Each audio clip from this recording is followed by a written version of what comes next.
আসসালামু আলাইকুম রহমতুল্লাহি ওয়া বারাকাতুহু। প্রিয় বন্ধুরা, কেমন আছেন সবাই? আশা করছি আপনারা সবাই ভালো আছেন। আমার এই চ্যানেলে ৭৪তম পর্বে আপনাদের সবাইকে স্বাগত জানাচ্ছি। করি না।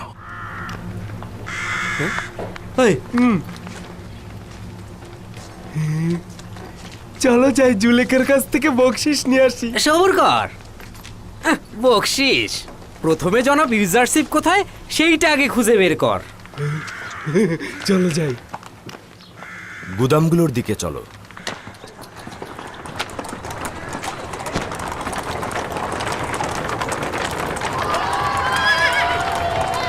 এই সাবধানে, সাবধানে। দাঁড়াও, দাঁড়াও, আমি বলছি দাঁড়াও। কি হয়েছে তোমার? কেন মানুষের মনে আতঙ্ক তৈরি করছো? আমি তো দেখছি তোমার মধ্যে আর ওই আমুনের সিপাহীদের মধ্যে কোনো পার্থক্য নেই। আমরা হচ্ছি জনগণের খাদেম, তাদের প্রভু ও শোষণকারী নয়। এই রাস্তার মালিক সাধারণ জনগণ, আমরা নই। আমার ভুল হয়ে গেছে আলী জনাব। এত তাড়াহুড়ার কি আছে? সাবধানে চলো। আমাকে ক্ষমা করবেন, আমি দুঃখিত। রওনা হও।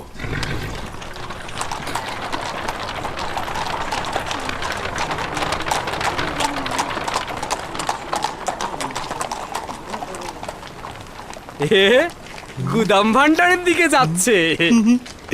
ভালো বকশিস পাওয়া যাবে জুলেখার কাছ থেকে।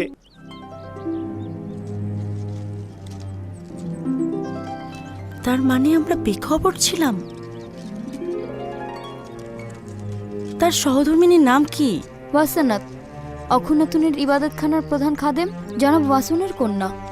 ও, সে কখন বিবাহ করলো? আমরা তো কোনো খবরই পেলাম না। আমরা তো দীর্ঘদিন এই মহলে নিজেদেরকে বন্দি করে রেখেছি, তাই বেখবর ছিলাম। এমনকি আমি শুনেছি তাদের একটা সন্তানও হয়েছে। আহ, বেচারা জুলেখা। এই খবর শুনলে তার কি অবস্থা নাই হবে? না না না, খবরদার, তার কানে এই খবর পৌঁছানো যাবে না। এই খবর শুনলে হয়তো তিনি কোনো অঘটন ঘটিয়ে ফেলতে পারেন। কেন জনাব ইউজারশিপ এরকম একটা কাজ করলেন? কি বলছো এসব? তাই বলে তিনি বিবাহ করবেন না? না, তাহলে আমাদের বানু জুলেখার কি হবে? হ্যাঁ, তুই কি পাগল হয়েছিস? তিনি কি জানেন যে বানু জুলেখা তার জন্য এখনো অপেক্ষা করছে? আর তাছাড়াও বানু জুলেখা তার প্রতি যে অন্যায় ও জুলুম করেছেন, তারপরেও কি তিনি তার কথা ভাববেন ভাবছো? দুজন জোয়ান আপনার সাথে দেখা করতে চাচ্ছেন। আমার কাছে তাদের কি কাজ? আসতে বলো।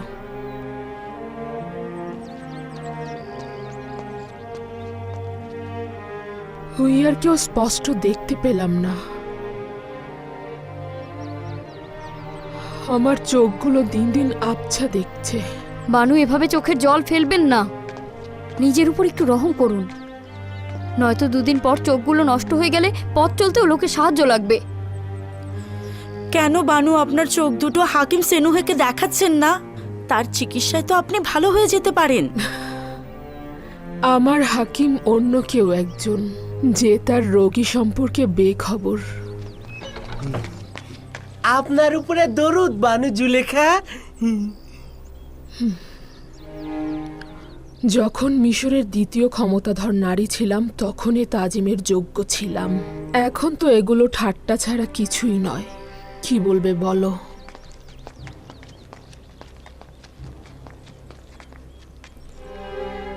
তোমাদের কথা বলো। আমার কাছে কি বকশিস চাও? চাই, বকশিস চাই বানু জুলেখা। সেইটা আবার ইউজারশিপের খবরের। আসলে আমাদের উদ্দেশ্য আপনাকে আনন্দিত করা, বকশিস নয়। ইউজারশিপের খবর পাওয়া গিয়েছে।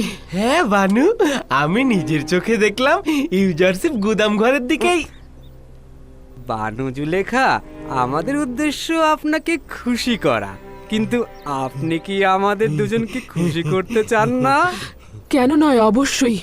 একটু অপেক্ষা করো।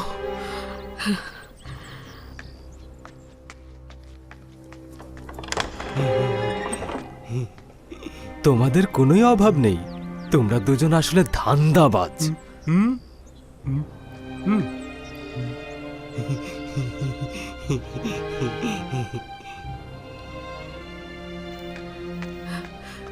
এই নাও, এই নাও তোমাদের বকশিশ।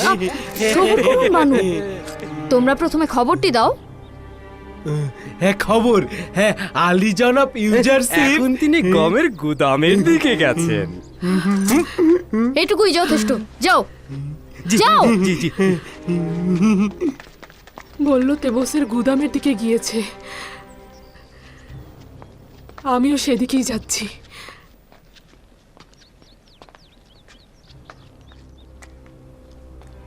তার সঙ্গে যাও। তার চোখের শক্তি দুর্বল হয়ে গিয়েছে, তাকে একা ছেড়ো না।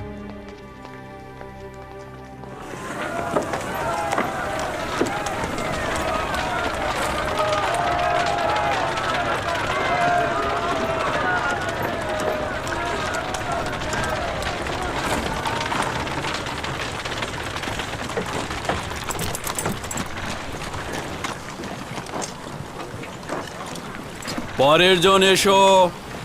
দরুদ জনাব ইউজারশিপ। দরুদ, তরুণ জনাব ইউজারশিপ। দরুদ, দরুদ, দরুদ।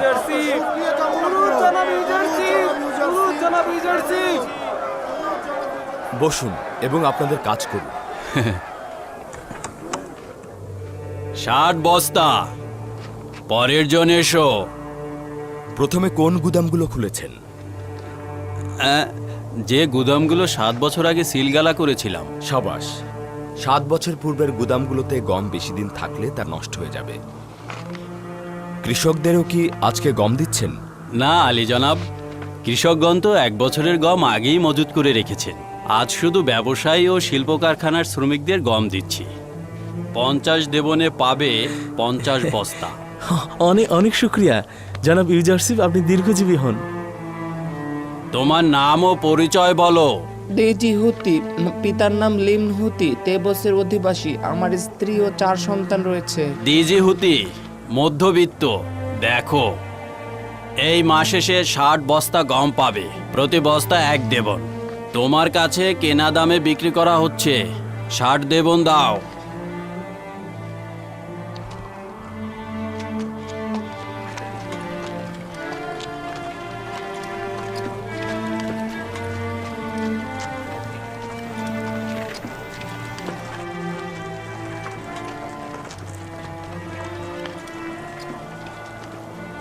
জনাব ইউজারশিপ, প্রতি মাসে গম দেওয়ার চাইতে একেবারে 1 বছরের গম দেয়া কি ভালো নয়?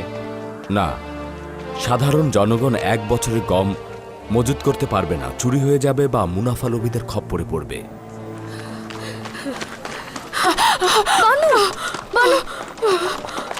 বানু, কি হলো?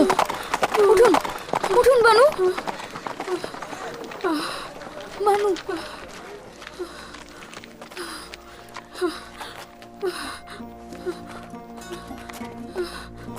আপনি তো ইউজারশিপকে দেখতে পাবেন না, খামোখাই তাড়াহুড়ো করছেন। আপনাকে এত করে বোঝাচ্ছি, আপনি কিছুতেই আমার কথা বুঝতে চাইছেন না। আমি জানি আপনি ইউজারশিপকে ভালোবাসেন, কিন্তু তাকে দেখতে হলে আপনার দৃষ্টিশক্তি থাকা প্রয়োজন এবং আপনার সৌন্দর্য। অথচ আপনি কেঁদে কেঁদে নিজের কি হাল করেছেন দেখেছেন? কেউ দৃষ্টিহীন হয়ে গেলে তার হারানো জিনিস খুঁজবে না, অথবা বৃদ্ধ কুৎসিত হয়ে গেলে সে কি তার নিজের জীবনকে আপন বলে মনে করবে না?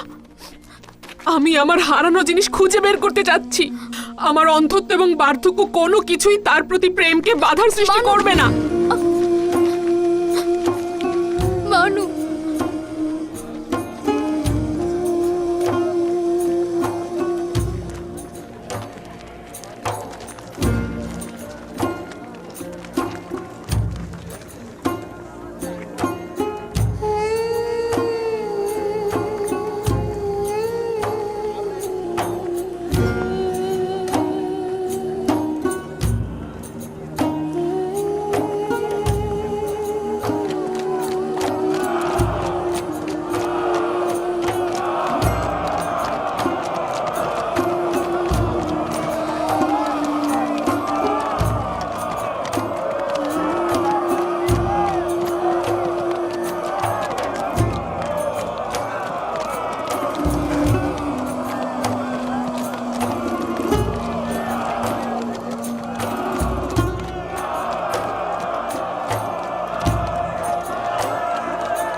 কি হয়েছে জনাব ইউজারসিফ?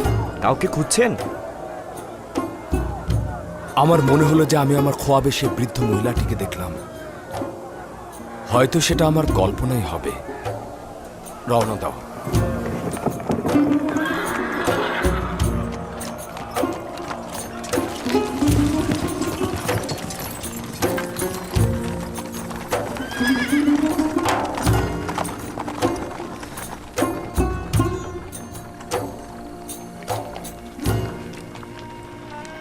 কি হলো আপনার? মনে হলো আমাকে দেখে ফেলেছে। আপনি কি ইউজারসিফকে দেখতেই আসেননি এখানে? কেন নয়, কিন্তু আমাকে দেখে ফেলুক এটা আমি চাই না। এই কুৎসিত চেহারার অন্ধ চোখ নিয়ে তাকে একটিবার দেখার জন্য এসেছি, তাও আবার স্পষ্ট দেখতে পেলাম না। ইউজারসিফকে কেন দেখতে চাইছেন?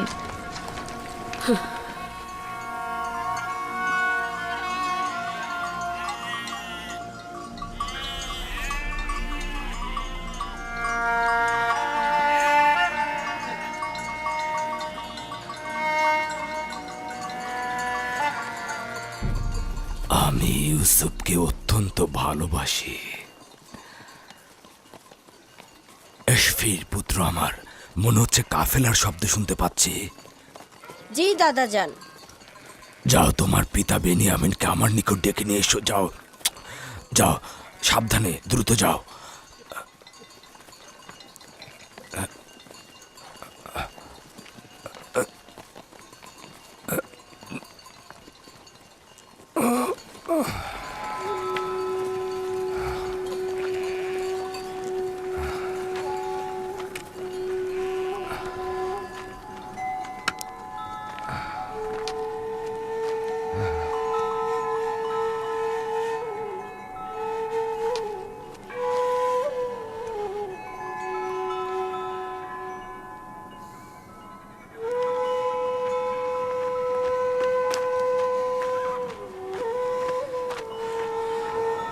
কি হয়েছে আব্বাজান, আমাকে ডেকেছিলেন?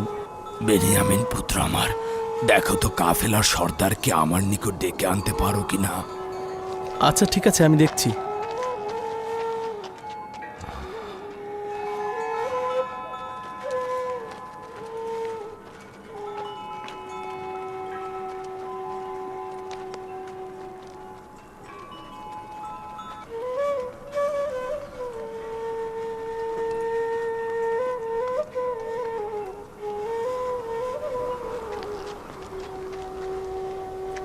দরুদ খোদা তাআলার পয়গম্বর ইয়াকুব নবী।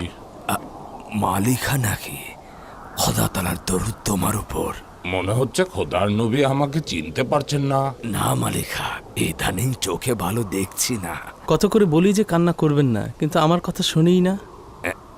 ওসব বাদ দাও মালিক, এখন বলো কি খবর?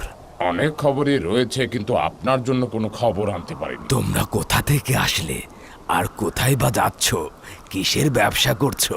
বরাবরের মতো হিন্দুস্তান থেকে সুগন্ধ দারু কিনে হেজাজ ও কেনান হয়ে মিশরে যাই, আর সেখানেই মোমের জন্য উচ্চ মূল্যে বিক্রয় করি। আমার হারানো রত্নের খোঁজ করেছিলে কি? হিন্দুস্তান, হেজাজ ও মিশরে অনেক ব্যবসায়ীর নিকটই খোঁজ করেছিলাম, কিন্তু কেউ তার খোঁজ জানে না। কৃতদাস বিক্রেতার কাছেও তার খোঁজে গিয়েছিলাম, কিন্তু কেউ তার কোনো খোঁজ জানে না। একদা মিশরের হাজতবন্দি এক যুবকের খবর এনেছিলে। আমি জানি না, কিন্তু আমার কি মনে হয় জানো, আমার ইউসুফ মিশরেই রয়েছে। মিশরের অবস্থা এখন কেমন? সেখানে দুর্ভিক্ষ চলছে, তবে আজ যে মিশর একজন তীক্ষ্ণ বুদ্ধিসম্পন্ন হাকিম, সে পূর্ব থেকে গম সংরক্ষণ করে দুর্ভিক্ষ খুব ভালোভাবে মোকাবেলা করছে। মিশরের জনগণ তাকে খুব ভালোবাসে, ইউজারসিফ নামে ডাকে। ইউজারসিফ, আমার ইউসুফের সঙ্গে নামের কত মিল। কোথায় আমাদের ইউসুফ আর কোথায় আজিজে মিশর ইউজারসিফ। এই বৃদ্ধ লোকটির তাগাদা কখনো ভুলে যেও না মালিক। আমি অবশ্যই তোমার কল্যাণের জন্য খোদা তাআলার দরবারে দোয়া করব। আমি সব সময় খুঁজি, যেখানে সফরে যাই না কেন আপনার ইউসুফের খোঁজ করি আমি। খোদা তাআলা তোমার ও কাফেলাদের সুস্থতা, বরকত ও কল্যাণ দান করুক। কাফেলা তোমার জন্য অপেক্ষা করছে, যাও এখন। আশা করছি ইয়াকুব নবী তার হারানো বস্তু ফিরে পাবে। খোদা হাফেজ। খোদা হাফেজ।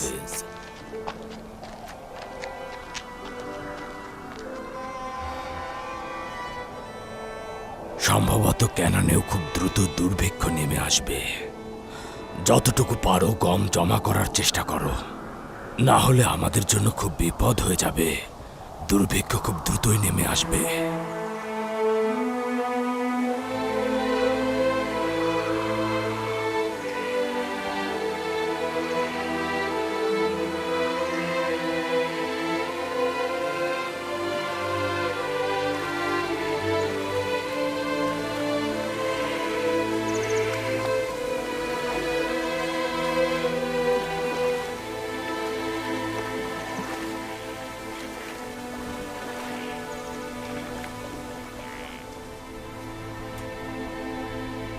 নীলনদ খুব তাড়াতাড়ি শুকিয়ে যাচ্ছে। তার মানে এই পবিত্র নীলনদ একদিন শুকিয়ে যাবে?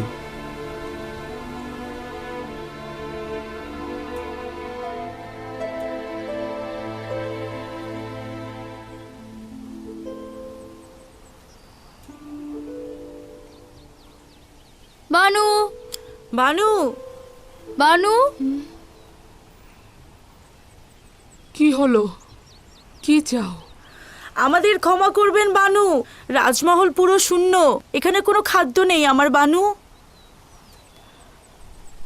শুনলাম অভাবীদের বিনামূল্যে গম প্রদান করা হচ্ছে। আমরা কি অভাবী নই? না বানু, প্রতিনিধিগণ আদমশুমারির সময় এই বাড়ি এবং এর অধিবাসীদের অভাবী হিসেবে গণ্য করেননি, যার ফলে আমরা বিনামূল্যে গম পাবো না বানু। উপায় কি? গম মজুদের গুদামের কাছে যাও, দেখো কিছু গম পাও কিনা সেখানে।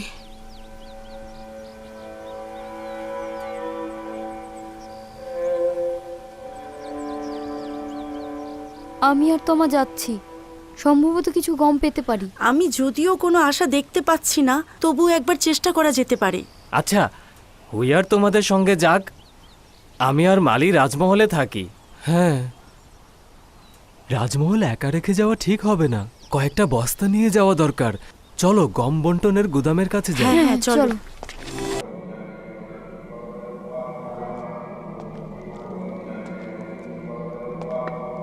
এটা আসলে স্বীকার করতেই হবে যে ইউজারশিপ অভাবী ও দুর্বলদের মন জয় করে ফেলেছে। হ্যাঁ, সে পরিস্থিতি পুরোপুরি তার নিয়ন্ত্রণে নিয়ে ফেলেছে। সব মন্ত্রণালয় তার নিয়ন্ত্রণে রয়েছে। শুধুমাত্র অভাবীদের মন জয় করেই সে ক্ষান্ত হয়নি, উপর মহল থেকে নিচ মহল সর্বত্রই সে আধিপত্য বিস্তার করে চলেছে। এখন সবাই তাকে খুব মান্যও করছে। এটা অত্যন্ত চিন্তার বিষয়। সে কোনরূপ ছোটখাটো পদক্ষেপ ছাড়াই এবং আমাদের সাথে কোনরূপ বিবাদে লিপ্ত না হয়েও আমাদের একেবারে কাবু করে ফেলেছে এবং অখুনাতুন আমাদেরকে একেবারে রাজমহল থেকে বিতাড়িত করেছে এবং আমাদের ইবাদত এই জন্য আল্লাহর নবী মুহাম্মদ সাল্লাল্লাহু আলাইহি সাল্লাম তিনি বলেছেন, মানুষ মৃত্যুর পরে সমস্ত আমল বন্ধ হয়ে যায়। সব আমল বন্ধ, তিনটি আমল জারি থাকে। সবাই বলেন কয়টি? মানুষ মরণের পরে সমস্ত আমলের দরজা সব কি হয়ে যায়? সবাই বলেন না, বলেন। সমস্ত আমলের দরজা সব বন্ধ হয়ে যায়, জারি থাকে কয়টি? তিনটি আমল জারি থাকে। তার মধ্যে নাম্বার 1 সাদাকা। কি করা? সাদাকা করা, দান করা। কি করা? কথা বলেন।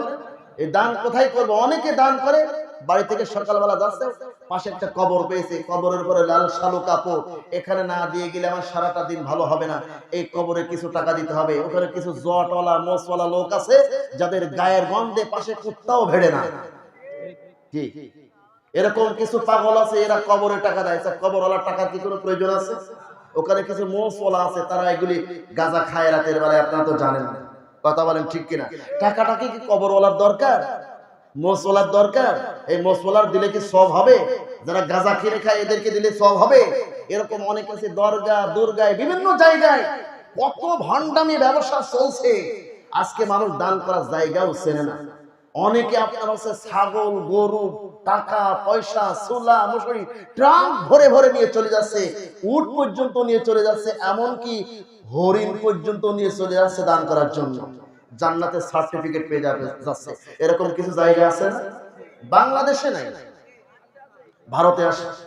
হ্যাঁ, বাংলাদেশে আছে দানের জায়গা আছে। দানের জায়গা আমাদেরকে চিনতে হবে। যেখানে শিরিক হয় যেখানে কুফরি হয়, যেখানে মাজারে সিজদা হয়, এখানে দান করা যাবে না। আমার ভাইয়েরা, এজন্য আসুন, আল্লাহর নবী বলেছেন, তোমার জীবনে যে সম্পদ আছে তুমি এটা সাদাকা করো।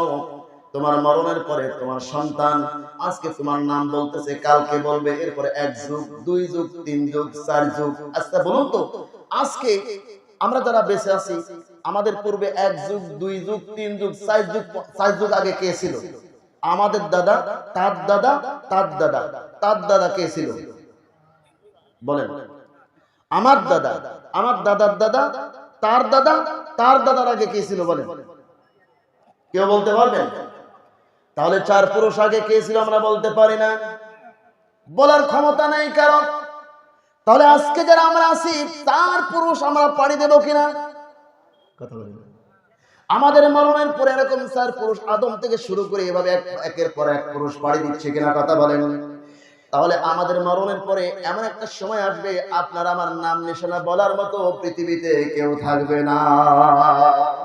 এমন একটা সময় আসবে, কবর তো দূরে থাক, কবরের চিহ্ন তো দূরে থাক, এমন একটি সময় আসবে যে সময়ে আপনার আমার নাম বলার মতো পৃথিবীতে কেউ থাকবে না। কথা বলেন ঠিক কিনা? তাহলে যখনই কেউ থাকবে না, তাহলে আজকে আমি বলতেছি, এই জমি আমার, এই ব্যবসা আমার, এই ব্যাংক আমার, এই আমার ব্যালেন্স আমার, এত সম্পদ আমার, সব আমার আমার আমার আমার। আসলে কি আমার বলতে কিছুই আছে না সব কিছু পরে?